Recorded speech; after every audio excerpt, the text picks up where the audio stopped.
Hey there, I'm Sheila, a 76-year-old woman with a story to tell. Before we dive into the story, I want to share a brief note. This tale touches on the topic of domestic abuse, but I won't delve into graphic details. I'm mindful of those who may have faced similar challenges, and I want to ensure a safe space for everyone. If you or someone you know has experienced this, remember that you're not alone and it's never too late to seek help. Once upon a time, I was a lawyer fighting for justice in courtrooms, but life took a turn and I retired at 55. I had always been a career woman, but after my retirement, things did not seem as bad because of my wonderful husband. I got really lonely after my husband passed away when I was 70. Now, let me introduce you to Tara, my amazing and resilient granddaughter, the muse of this post today. Her dad passed away when she was 17, and her mom, my daughter, went through a tough time. On Tara's 18th birthday, my daughter left her a note that said, "I have found someone else. I will not be coming back for you." And that's when Tara and I became inseparable. I took her under my roof and helped her deal with grief. I also stepped up to her through college, paying for her tuition and being there when she needed support. Tara is a smart cookie, especially in engineering. She landed her first job and I was the first person she shared the news with. When she got married to her husband Ellie, she asked me and her grandpa to walk her down the aisle. And this post is about how this old lady, that is me, turned out to be unexpectedly useful in Tara's life at the age of 76. It all started 8 months back when Tara called me to tell me some special news. "Hey Grandma, how you doing?" "Oh, it's so good to hear from you, honey. I'm doing well. How are you? And Ellie, how's your work going?" "Great, great, and great. Actually, Ellie and I were thinking of coming over to your house tonight." "Of course, I will make my special pecan pie that you love." "Good. And, Grandma, maybe clear away all your wine bottles?" "What do you mean? Why should I do that?" "Well, Grandma, you are 76. You get the idea." "Oh my God, are you saying that?" "Yes, Grandma, I'm pregnant. You are going to be a great grandma to a baby boy or girl very soon." "Oh, Tara, that is incredible news. I can't believe it. When did you find out?" "Just recently. Ellie and I are over the moon." "This is the best news, sweetheart. I can't wait to see you and Ellie tonight. We will celebrate this wonderful surprise together." The evening with Tara and Ellie was just perfect. We ate, laughed, and felt the love. Even Ellie, who always seemed a bit distant, opened up a bit. He was family after all. After they left, I could not help but feel excited about having a little one in the family soon, so I decided to send Tara some stuff to help her out during her pregnancy. I sent over homemade pies because, you know, good food makes everything better. I also made sure that she got healthy snacks like fruits and nuts to keep her strong. And of course, I sent some cozy blankets and tiny baby clothes. Just a little something to show that we are all in this together. I wrote little notes with each package telling her how much I loved her and how excited I was about the baby. When Tara completed her first trimester, I decided to invite her and Ellie for dinner because it had been a long while since I had not seen her. The table was set and the aroma of a home-cooked meal filled the air. A short while later, an Uber pulled up in front of my house and I rushed to open the door, my heart fluttering with joy. To my surprise, Tara stepped out alone. "Tara, where is Ellie? You came alone?" "Well, how about we go in and I'll tell you, Grandma."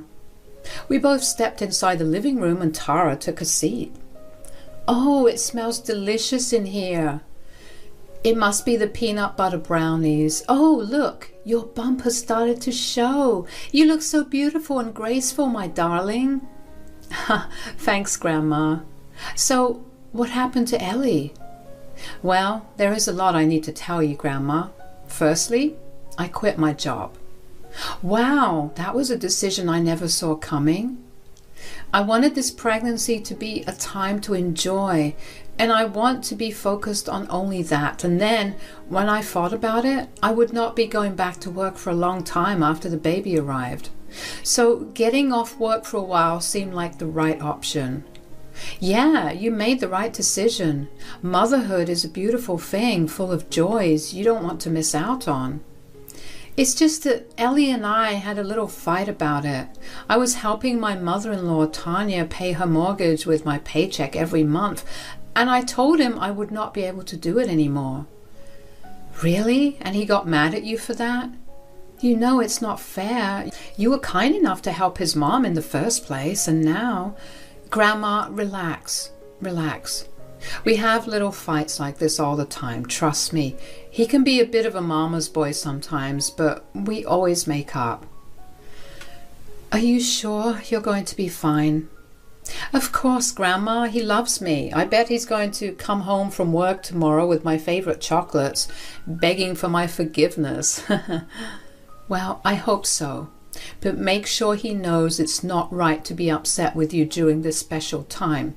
Sweetheart, remember, a relationship is about understanding and compromise. I know, Grandma. I will talk to him about it. It's not that deep, I promise. But enough about that. Let's enjoy this delicious meal you made. Tara entered her 4th and 5th months of pregnancy, and things started to change. We earlier used to have lengthy phone conversations, almost every week, sharing the details of our lives. However, for some reason, those calls turned into texts. Tara reassured me once in a while through messages, letting me know she was fine. She also stopped inviting me over on weekends like she used to. I tried not to worry too much, thinking it might be because of pregnancy hormones and changes. One day, while getting my meds refilled at the hospital, I bumped into Tara. She looked very tired. Her face seemed pale. Oh my God, Tara, what are you doing here? Oh, hey Grandma, I had a doctor's checkup. What about you? I was just getting refills. By the way, why are you alone? Doesn't Ellie come to these regular checkups with you? No, not today. It's an exception. He had work. But today is Sunday. I mean, he was called in at work, Grandma. Have you been eating properly, though? I sent you a new hamper with those healthy seeds, including flax seeds. But you look so pale. Your face is sucked in. Grandma, I didn't sleep last night. I was binge watching movies. Maybe that's why. Tara, it's not just about physical health. Your well-being matters too. If you are having trouble sleeping or feeling overwhelmed, talk to me. You know I'm here for you, right? I know, but I don't want you to worry because I'm completely fine. Well, take care. Oh, don't worry, Grandma. I'm taking care. I'll see you soon. Everything was going well after the reassurance from Tara. However, a week later, just when I thought things had settled, another Uber pulled up at my door, and it was Tara again, and this time with a huge suitcase. Hey, Grandma, I'm sorry to show up so unexpectedly like this, but Ellie had to go on a working trip in the morning with no prior notice. It's all good. I'm glad to have you here. You know this is your second home, right? Yes, I do.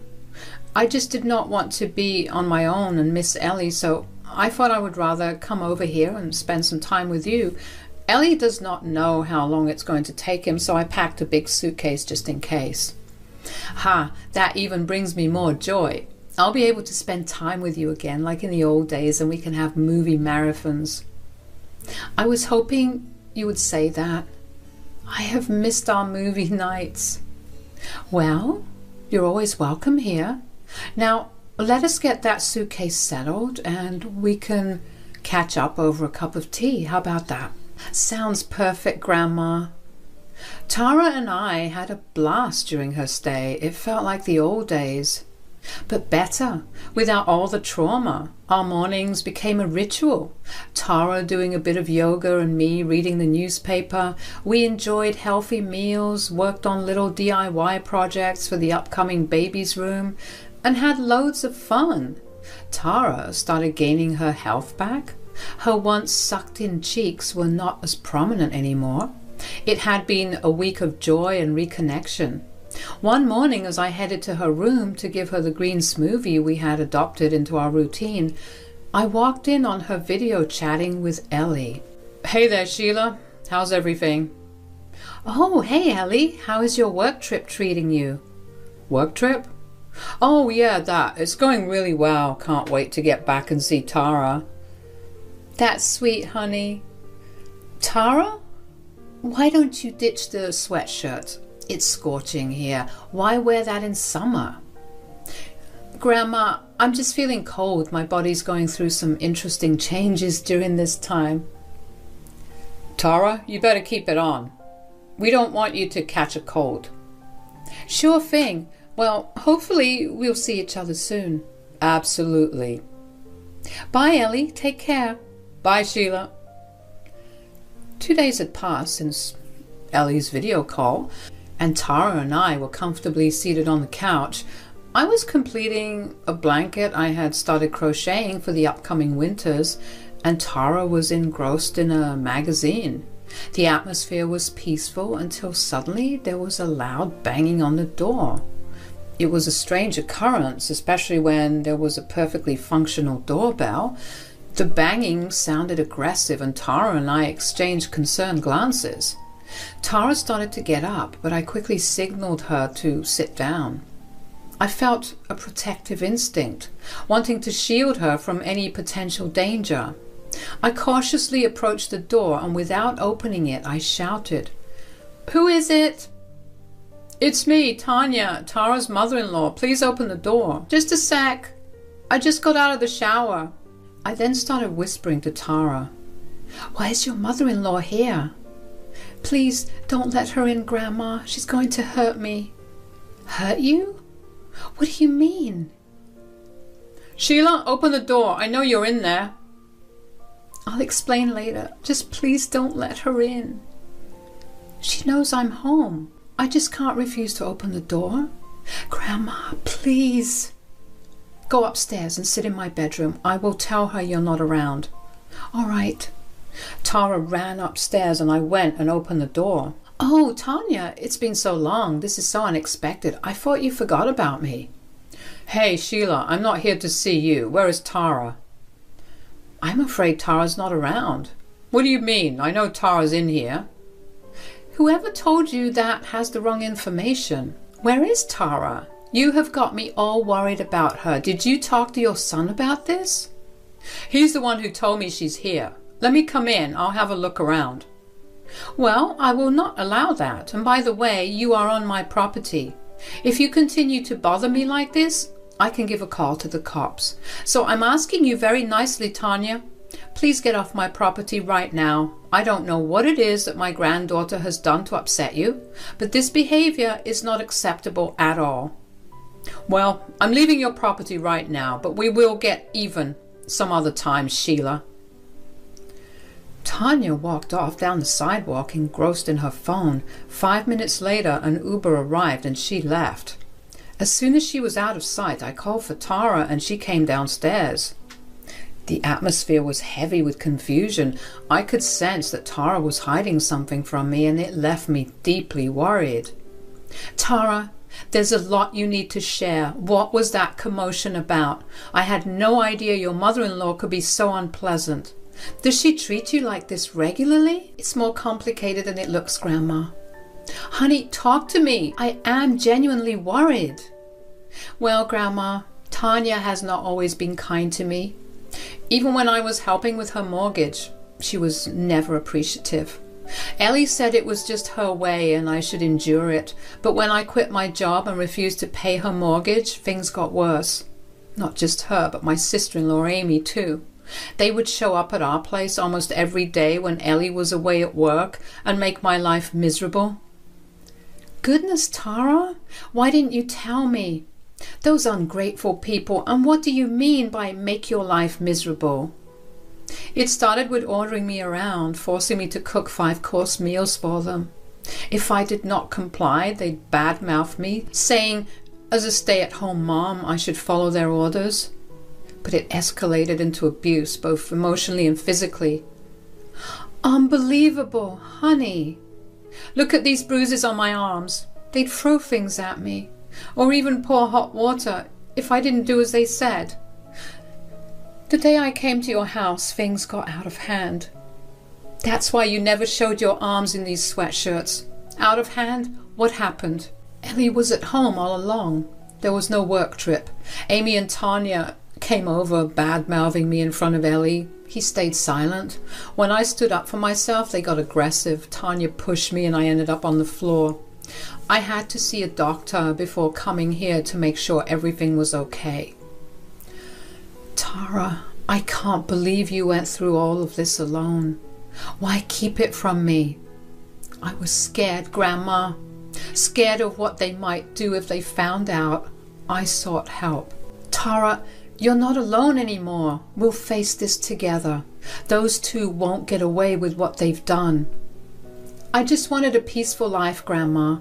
I never expected things to turn out like this.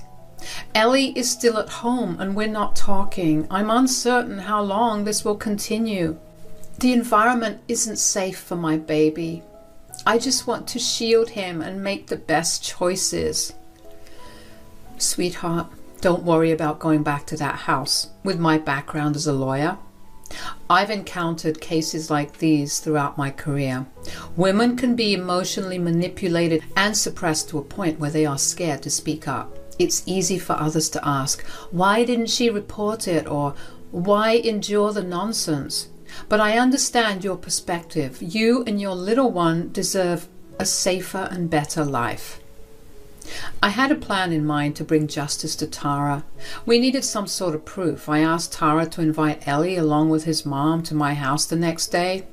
I wanted to create a situation where we could uncover the truth and gather evidence against the abuse Tara had been enduring. Tara, we need a plan to bring justice, and for that, we need proof. Tomorrow, invite Ellie and his mom to my house. But why would they willingly come here? Well, we need to give them some sort of bait. Tell them you asked me for money and you are willing to give it to them. Convey that you want the abuse to stop. Make it seem like you want to return home and beg them to go easy on you. In return, you will hand over some money. Grandma, I'm not sure if they're going to buy it. Trust me, Tara, I've dealt with people like these for most of my life. Some people are really greedy and they'll go to any extent for money. Okay, sure, I'll give them a call and let's see what happens. When Tara called them, the plan went smoothly. She spoke to Ellie, expressing her desire to return home, and suggested they come to pick her up from my house the next day when I wouldn't be home. She explained that she wanted to give them some money, and surprisingly, they easily accepted the proposition. It seemed like they took the bait without questioning the motive, setting the stage for our plan to unfold. I was genuinely concerned about Tara. For all these months, she had been enduring so much, and I didn't know. I couldn't help her. That night, she slept next to me, a hint of fear in her eyes. It struck me how much trauma she must have experienced to be scared of her mother-in-law, who just appeared at the door. But one thing was clear in my mind: I would make them suffer. I had always been fiercely protective of Tara ever since my daughter left her. It was baffling how much I resented my own daughter for her selfish actions towards my granddaughter. The next day arrived. Tara had invited them over to my place at 3 o'clock. The plan was set. I would hide in the upstairs bedroom with my neighbor, Dash, a 24-year-old young man who had always been very helpful to me. Tara's in-laws were dangerous, potentially capable of anything. I wanted to be prepared just in case. We had set up a spy camera that Dash bought us in the living room.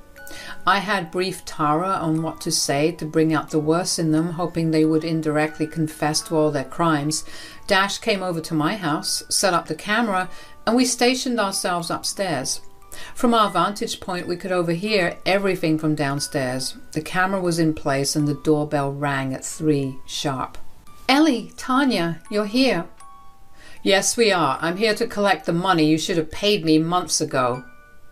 Look, Tanya, I've tried to mediate for a long time, and in return you just fled the house to live with this old hag. You lied to her that I was on a business trip. I want you to hand over the money you got for Mom and we can all go back home peacefully. I hope Sheila isn't home, is she? That woman has a sharp tongue. Well, she isn't. Okay, then let's get this over with. The thing is, I don't have the money. I lied to you. There we go again. I'm so sick of you, drama queen. What? Are you kidding me? What are we here for then? I called you here because I wanted to make peace and go back home. I'm sorry, Tanya, I quit my job, but I needed some time for myself and my little one. I don't want to be a bother to my grandma anymore.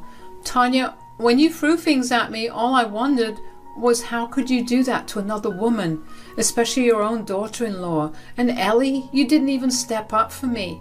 And it all happened while I had your baby in my womb. Look, Tara, I'm going to be honest with you. I don't know what you were thinking when you called us here, but I have my priorities straight. I need to pay off my mortgage one way or another. The money I have, it's for Amy and me. Someone needs to pay for us, and it's you. Well, I'm not your servant, Tanya. You can't ask me to pay for you, and then when I don't, I can't be at your beck and call 24/7 making 5-course meals for you. Oh, look at you. Seems like you've grown a tongue just like your grandma. I think that push to the ground wasn't enough. Amy and I will be waiting for you because sooner or later you're going to come back crawling.